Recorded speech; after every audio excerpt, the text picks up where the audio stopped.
فرصة نسي وما ركتي وقت دير استجيد arrimaha ka jiray baarlamaanka aan maanta soo afjarnay ilaahay baa mahad iska leh tan labaad xildhibaanayaalka aan wala shaqeyna mahad bay leeyihiin maadaama aan garanay inay isqa qabsigan reer wajeer dan u ahayn oo arrintaana hal mar aan xal ka gaarna taay tii ay ahayd oo maanta run ahaantii markaan iskugu imaanay aan dhahnay bal dhinacaanaytu dhibku uu ka jiro oo majority party-ga arrintooda ha ku xaliyana in maaragtay cod loo qaado dadka rabitaankooda boardkan rabeen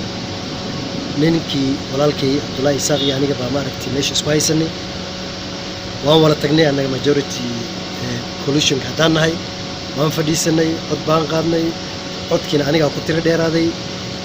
ninkii walaalkay ahayna gacantu u igilay waa isa mahad celinay inaan wala shaqeynana waan maaragtay aad iyo aad u heshiinay markaan khayr ayaan jirin dadka maaragtay codadka soo sii oo meesha la keenay baarlamaankii oo anaga aan mas'uuliyadooda aan maaragtay ilaahay ka soo qaadnay aad iyo aad bay xogaho maaragtay ayna arkeen inaan shaqadii ay noo soo dirtay inaan qaban laakiin hadda ka dambeeyo waxaan rabaa inaan u sheego wajeer guud inuu isqabqabsiga iyo waxyaalihii ama dareemihii ay arkayeen ay soo afjarmi dooneen